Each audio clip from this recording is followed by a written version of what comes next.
እስኪ እንዲህ ተመልከቱት፣ ምን ያህል እንደሚረብሽ ተመልከቱ። ይህን ደግሞ ተመልከቱት። ብዙ ሰዎች ይሄን ልጅ ሲያዩ ይሄማ ኦቲዝም ነው ይላሉ። ግን ይህ ኦቲዝም ሳይሆን ዳውን ሲንድረም ይባላል። በዛሬው ቪዲዮ ስለ ኦቲዝም የማናውቃቸው 8 ነገሮችን እነግራችኋለሁ። ኦቲዝም እና ዳውን ሲንድረም ያላቸው ልዩነት ደግሞ በሚቀጥለው ቪዲዮ እሰራላችኋለሁ።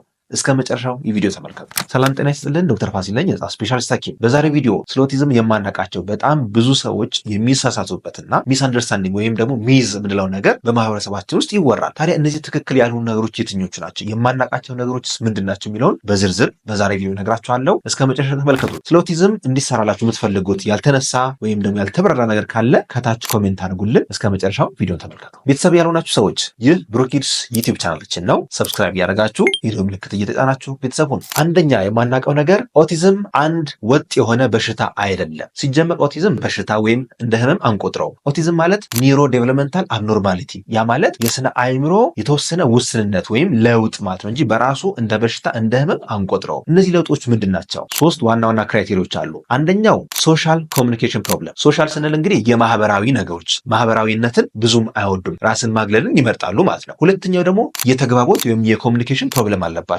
ተግባቦት ወይም ኮሚኒኬሽን ስንል በቋንቋ በንግግር ሊሆን ይችላል ወይም ደግሞ በምልክት ለምሳሌ ቻው ቻው ባይ ባይ እና የሚወሱ ምልክቶችን እነዚህ ሰዎች አንደርስታንድ አያደርጉም። እንዲሁም ደግሞ ብዙ ጊዜ የቋንቋ መዘግየት ወይም ነን ቨርባል ይሆናሉ። የንግግር የቋንቋ ብቃታቸው ይቀንሳል። ሆኖም ግን የቋንቋ የንግግር ብቃት የቀነሰ ልጅ በሙሉ ደግሞ ኦቲዝም ያለው ማለት አይደለም። ስለዚህ በደንብ ሐኪም ካላየ በስተቀር በቋንቋ የዘገየ ህፃን በሙሉ ስለ ኦቲዝም ማውራት የለብን ማለት ነው። ሶስተኛው የኦቲዝም ችግር ደግሞ የባህሪ ችግር ነው። ባህሪያቸው ለየት ይላል። ከሌሎች ህፃናት ለየት ያደርጋቸዋል። የመጀመሪያው ባህሪ ለየት የሚያደርጋቸው ድግግሞሽ ይወዳሉ። ይሄ ስቲሚንግ ይባላል። ለምሳሌ እጅ ማውለብለብ ሊሆን ይችላል፣ ወይም ደግሞ ተደጋጋሚ ነገሮችን ማድረግ ሊሆን ይችላል። የሚሽከረከር ነገር ካገኙ ረጅም ሰዓት ማሽከርከር፣ በር መክፈት መዝጋት ሊሆን ይችላል። ወይም ሌሎች ድግግሞሽ ያላቸውን የባህሪ ነገሮች በጣም በተደጋጋሚ ያሳያሉ። ስለዚህ እነዚህ 3 ነገሮች ካሟላ አንድ ህፃን ምናልባት ኦቲዝም ሊሆን ይችላል። ሆኖም ግን ዳያግኖዝ ለማድረግ ወይም በትክክል ለማወቅ ግን የህፃናት ስፔሻሊስት ሐኪም ጋር ወይ የነርቭ ሐኪም ጋር ወይ ሳይካትሪስት ጋር ሄዳችሁ ማሳየት ይኖርባችኋል። ስለዚህ የመጀመሪያው ስህተታችን ምን መሰላችሁ? ኦቲዝምን እንደ አንድ ነገር ማሰብ ነው። ኦቲዝም አንድ ነገር አይደለም። ስያሜው እንደሚያመለክተው ኦቲዝም ስፔክትረም ዲስኦርደር ነው። ስፔክትረም ማለት ህብር ነው። በጣም ሰፊ የሆነ ልዩነት አላቸው። አንዳንዱ በጣም ቀላል የሆነ የሚያወራ ሆኖ ራሱ ግን ለየት ያለ ባህሪያቶች የሚያሳይ ኦቲስቲክ ህፃን አለ። አንዳንዱ ደግሞ በጣም በከፍተኛ ሁኔታ የኮግኒቲቭ ዴቨሎፕመንት ፕሮብለም ኖት፣ ያ ማለት የስነ አእምሮ ችግር ያለበት የሚመስል በእያንዳንዱ ነገር በእያንዳንዱ እንቅስቃሴው የሰውን እርዳታ የሚያስፈልገው ሊሆን ይችላል። ስለዚህ ስፔክትረም ነው። አንዳንዱ በጣም ቀላል ነው፣ አንዳንዱ መካከለኛ ነው፣ አንዳንዱ ከፍተኛ የሆነ የአእምሮ ኮግኒቲቭ ፕሮብለም ይኖረዋል ማለት ነው። ስለዚህ አንድ አይነት ነገር ስላልሆነ ውህድ የሆኑ ወይም ጥቅል የሆኑ ስያሜዎች ስለሆኑ ስለ አንድ ነገር ብቻ አይደለም የምናወራው ኦቲዝም ስንል። ስለዚህ ሁሉም ኦቲስቲክ ህፃናት ሁሉም አይኪዋቸው የወረደ ነው ብሎ ማሰብ የለባቸውም። አንዳንዱ በጣም ኃይለኛ የሆነ የማስታወስ ብቃት ያለው፣ አንዳንዱ በጣም የስዕል ብቃት ያለው፣ አንዳንዱ ደግሞ ኮሚኒኬሽኑ አድጎ በደንብ ማውራት የሚችል ሊሆን ይችላል። ስለዚህ የኮሚኒኬሽን ፕሮብለም ስላለ ብቻ ኦቲስቲክ ብለን አንድን ሰው ልንሰይመው አንችልም ማለት ነው። ሁለተኛው ሚስ አንደርስታንዲንግ ደግሞ በእርግማን የመጣ ነው ብሎ ማሰብ። ኦቲዝም በእርግማን አይመጣም። ዋና ምክንያቱ እስካሁን ባሉ ጥናቶች የሚያመለክቱት 50% ጄኔቲክ ነው ይለዋል። ያ ማለት ግማሹ በዘረመል ለውጥ የሚመጣ ችግር ነው። የዘረመል ለውጥ ሲባል ወይም በዘር የመጣ ነው ሲባል ግን እናት ወይም አባት ኦቲስቲክ ናቸው ማለት ላይሆን ይችላል። ለምሳሌ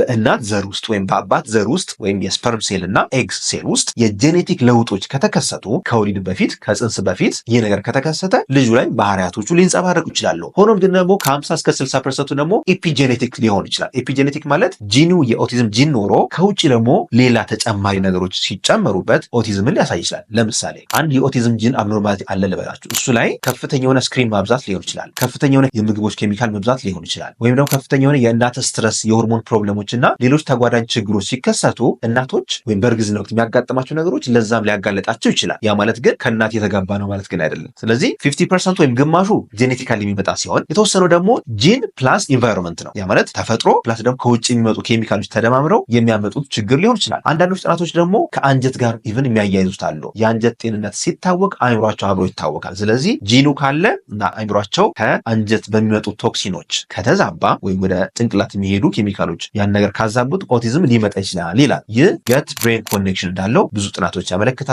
እነዚህ እንግዲህ ደግሞ ማየት ከፈለጋችሁ ከዚህ ቤት ሌላ ሰርች የላችኋለሁ። አንጀትና ጭንቅላት እንዴት ነው የሚገናኙ የሚለውን በሌላ ቪዲዮ ሰርች የላችኋለሁ። ያን ቪዲዮ ለማግኘት ከታች ያለውን ብሩክ ኪድስ የሚለውን ተጫኑት። በመቀጠል ቪዲዮስ የሚለውን ጽሑፍ ተጫኑት። ከዚህ ቤት ከ200 በላይ ቪዲዮ ሰርች ያለሁኝ፣ ያንን ገብታችሁ ማየት ትችላላችሁ። ስለ ኦቲዝም ሌሎች እንዲሰራ የምትፈልጉት ነገር ካለ ደግሞ ኮሜንት አድርጉልን። እያንዳንዱን ነገር እየመረጥን ሌላ ቪዲዮ እንሰራላችኋለን። ጥናቶች እንደሚያረጋግጡት ከ800 በላይ ጂን ከኦቲዝም ጋር የተገናኘ ነው ይላል። እነዚህ ጂኖች በጣም ማዕት ናቸው እና እኛ ሀገር አክቹዋሊ ምርመራ የለም፣ ግን በውጭ ሀገር አሜሪካ፣ ካናዳ፣ ሌሎች ሀገራት ላይ እነዚህ የዘረመል ለውጥ ጄኔቲክ ቴስቶች እየተሰጡ ይገኛሉ። ስለዚህ የምትጠራጠሩት ነገር ካለ በአቅራቢያችሁ ባለው ሳይካትሪስት እና የህፃናት ስፔሻሊስት ሐኪም በመታዘዝ ያ ጄኔቲክ ቴስት መሰራት ይችላል። ኢትዮጵያ ውስጥ ለጊዜው እንደዚህ አይነት ጄኔቲክ ቴስቶች ብዙም እየተሰሩ አይደሉም። ሆኖም ግን ከኦቲዝም ጋር እየተገናኙ የሆርሞን ምርመራ፣ የቫይታሚን ዲ፣ ቫይታሚን ቢ12፣ ፎሌት የመሳሰሉትን ምርመራዎች ከፈለጋችሁ ብሩኪርስ ልዩ የህፃናትና ታዳጊዎች ክሊኒክ እየተሰጠ ይገኛል። አገልግሎት ማግኘት ከፈለጋችሁ ከታች ባሉ 3 ስልኮች መደወል ትችላላችሁ። ሶስተኛው የተሳሳትነው ነገር ደግሞ ኦቲስቲክ ህፃናት ለሰው አያዝኑም ወይም ከሰው ጋር ምንም ተግባቦት የላቸውም ብሎ ማሰብ። እውነት ነው፣ ኦቲስቲክ ህፃናት የተግባቦት ችግር አለባቸው። ያ ማለት ግን ለሰው አያዝኑም፣ ስለ ሰው ባህሪ ምንም አይጨነቁ ማለት አይደለም። እያንዳንዱ ነገር ይገባቸዋል፣ ለማውራት ፍላጎት አላቸው። ይህን ደግሞ የሚናገሩት መቼ እንደሆነ ታውቃላችሁ? እድሜያቸው ከ10 ዓመት እስከ 20 ዓመት ሆነው አፍ ከፈቱ በኋላ ሲናገሩ በፊት እኮ የምታወሩት እየሰማችሁ ነበር፣ ግን ቃላት እንዴት ማውጣት እንዳለብኝ እቸግራለሁ። ይህ አፕራግዚያ ይባላል። ማውጣት ይፈልጋሉ፣ ሆኖም ግን ቃላቶቹን መገጣጠምና ማውራት አይችሉም። በዛ ምክንያት ይናደዳሉ፣ አግሬሲቭ ይሆናሉ። በምስሉ ላይ እንደምትመለከቱት ይህ ልጅ በመግቢያ ላይ ያሳይቻችኋለሁ፣ በጣም ዲስትራክቲቭ ነው፣ በጣም ይረብሻል አይደለ? የሚረብሽበት ዋና ምክንያት ደግሞ ፍላጎቱን መግለጽ ስላቃተው ነው፣ ሰዎች ስላልተረዱት ነው፣ ወይም ደግሞ የሆነ ያስቸገረው ነገር አለ ማለት ነው። አራተኛው የተሳሳትነውና የማናውቀው ነገር ደግሞ ኦቲዝም ወንድ ህፃናት ላይ ብቻ ይከሰታል ብሎ ማመን። እውነት ነው፣ ወንዶች ባህሪያቶቻቸው ግልጽ ስለሆኑ ቶሎ ይታያል እና ወንድ ህፃናት ከሴት ህፃናት ይልቅ በ5 እጥፍ ለኦቲዝም ተጋላጭ ናቸው ወይም በኦቲዝም ዲያግኖዝ ይደረጋሉ። ያ ማለት ግን ህፃናት ወይም ሴት ህፃናት ምልክቱ አይዛቸው ማለት ሳይሆን ምልክቶቹ ቶሎ ስለማያስታውቁ ሌትሊ ነው ዲያግኖዝ የሚደረጉት።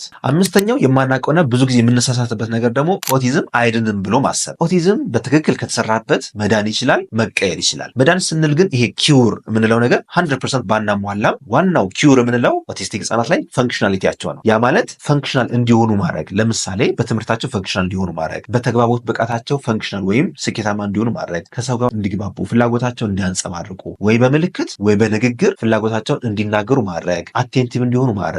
ስለዚህ ኪውር የምንለው ኦቲስቲክ ህፃናት ላይ ፈንክሽናቸውን ነው ወይንም በትክክል ስራ ማከናወን ብቃታቸው ላይ ነው። ስለዚህ ህፃናት አይድኑም ወይም አንዴ ኦቲዝም ስለተባሉ በቃ የመጨረሻ ውሳኔ ነው ምንም ከዚህ በኋላ አይጠቅም ብሎ ማሰብ ስህተት ነው። ስለዚህ ኦቲስቲክ ህፃናት በደንብ ከተሰራባቸው ብዙዎቹ ለውጥ ያመጣሉ።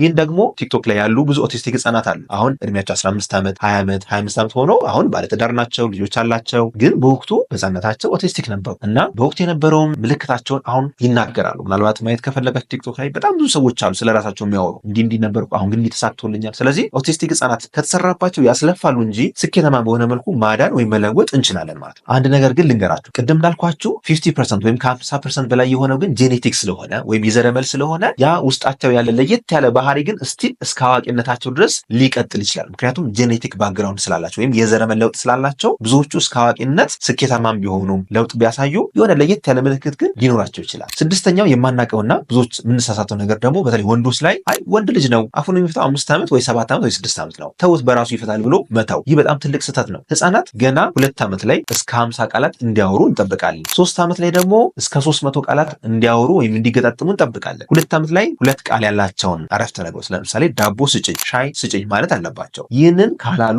ምናልባት ኢንተርቬንሽን ያስፈልጋቸዋል ማለት ነው። አፍ ያልፈታ ህፃን በሙሉ ስለ ኦቲዝም ማሰብ የለባቸው። ምክንያቱም አፍ የማያስፈቱ በጣም ብዙ ምክንያቶች አሉ። ለምሳሌ አንዳንዱ ቲቪ ሞባይል በማዛት ሊሆን ይችላል። አንዳንዱ ደግሞ በዘር ቀስ ብሎ የሚፈታ ሊሆን ይችላል። አንዳንዱ ደግሞ የኮሚኒኬሽን ጥረት ወይም እናት ማታወራ ከሆነ ወይ አባት የማያወራው ጸጥ ያለ ኢንቫይሮንመንት የሚያደርግ ከሆነ ልጁ ዝምተኛ ሊሆን ይችላል። ስለዚህ ቃላት ማያወጡ ከሆነ ከዘገዩ ባለሙያ እገዛ ያስፈልጋቸዋል። ያ ማለት ግን አፍ ያልፈቱ ህጻናት በሙሉ ኦቲስቲክ ናቸው ማለት አይደለም። አብዛኞቹ ህጻናት ኦቲዝም ዳያግኖሲስ የሚሰጣቸው ወደ 3 ዓመት አካባቢ ነው። አሁን ባሉ ጥናቶች ግን as early as 18 months ያ ማለት 1 ዓመት ከ6 ወር አካባቢ ዳያግኖዝ መደረግ ይችላሉ። እነዛም ባህሪያቶች ክራይቴሪያዎች የሚያሟሉ ከሆነ ሐኪም አምኖበት እያንዳንዱ ክራይቴሪያ ጠይቆ ቼክ አድርጎ ክራይቴሪያ የሚያሟሉ ከሆነ ምርመራ አድርጎ ኮንፊርም የሚያደርግ ከሆነ 1 ዓመት ከ6 ወር ላይም ህጻናት ዳያግኖዝ ሊደረጉ ይችላሉ። early intervention በጣም ኢምፖርታንት ነገር ነው። በነገራችን ላይ ቀድሞ ስራ ከተሰራባቸው፣ ቀድሞ ቴራፒ ካገኙ፣ ቀድሞ ህክምና ካገኙ፣ ቀድሞ መድኃኒት ካገኙ ቶሎ ይለወጣሉ። ዘግይተን ደግሞ ለምሳሌ 5 ዓመት 6 ዓመት 7 ዓመት ላይ ደግሞ ቴራፒ ስንሞክር አይምሯቸው ቨርሳታይል አይሆንም፣ ቶሎ የመቀበል ብቃት አይኖርም። ስለዚህ ችግሮች ቶሎ አውቆ ቶሎ ማሳከሙ የተሻለ ነው የሚሆነው። 7ኛው ስህተት ደግሞ ኦቲስቲክ ህጻናት ራሳቸውን ይጠብቃሉ ብሎ መዘናጋት በጣም አደጋ አለው። በነገራችን ላይ ኦቲስቲክ ህጻናት ከኖርማል ህጻናት በ160 እጥፍ ውሃ ውስጥ ገብቶ የመሞት እድላቸው ከፍተኛ እንደሆነ ጥናቶች ያረጋግጣሉ። 160 እጥፍ። ያ ማለት ድንገት ራንደምሊ ሮጠው ውሃ ውስጥ ሊገቡ ይችላሉ። ድንገት ሮጠው የዋና መዋኛ ገንዳ ውስጥ ገብተው ራሳቸውን ሊያጠፉ ይችላሉ እና በትክክል እነዚህ ህጻናት ክትትል ያስፈልጋቸዋል። ስለዚህ ቅርብ የሆነ የወላጅ እርዳታ ያስፈልጋቸዋል ማለት ነው። 8ኛውና የመጨረሻው ብዙ ሰዎች የሚሳሳቱ ደግሞ ቲቪ ወይም ሞባይል ማየት ማየት ቀጥታ ኦቲዝም ያመጣል ብሎ ማሰብ። ስክሪን ታይም ወይም ሞባይል ቀጥታ ኦቲዝምን አያመጣም። ሆኖም ግን ኦቲዝም መሰል ምልክቶችን 3 ዓመት ወይ 4 ዓመት ላይ ሊያመጣ ይችላል። ይህንን በባለፈው ቪዲዮ ሰርቼላችኋለሁ። ያንን ቪዲዮ ማየት ከፈለጋችሁ ከታች ያለው ብሩክ ኪድስ የሚለውን ተጫኑት። ከዛ ወደ ተመልሳችሁ ማየት ትችላላችሁ። ለማንኛውም እድሜያቸው ከ3 ዓመት በታች ሆነው ረጅም ሰዓት ቲቪ ወይም ሞባይል ካዩ ግን ህጻናት ልክ 4 ዓመት 5 ዓመት አካባቢ ኦቲዝም መሰል ምልክቶቹ ሊያመጡ ይችላሉ። ይህ ቨርቹዋል ኦቲዝም ይባላል። እሱም ይታከማል። እንግዲህ ለዛሬ ያለኝ መረጃ ይህን ይመስላል። ጥያቄ ካላችሁ ኮመንት አድርጉልን። ህክምና ከፈለጋችሁ ከታች ባሉ ስልኮች ደውላችሁ መምጣት ትችላላችሁ። ዶክተር ፋሲል ነኝ፣ የህጻን ስፔሻሊስት ሐኪም ከብሩክ ኪድስ ልዩ የህጻናትና ታዳጊዎች ክሊኒክ። መልካም ጊዜ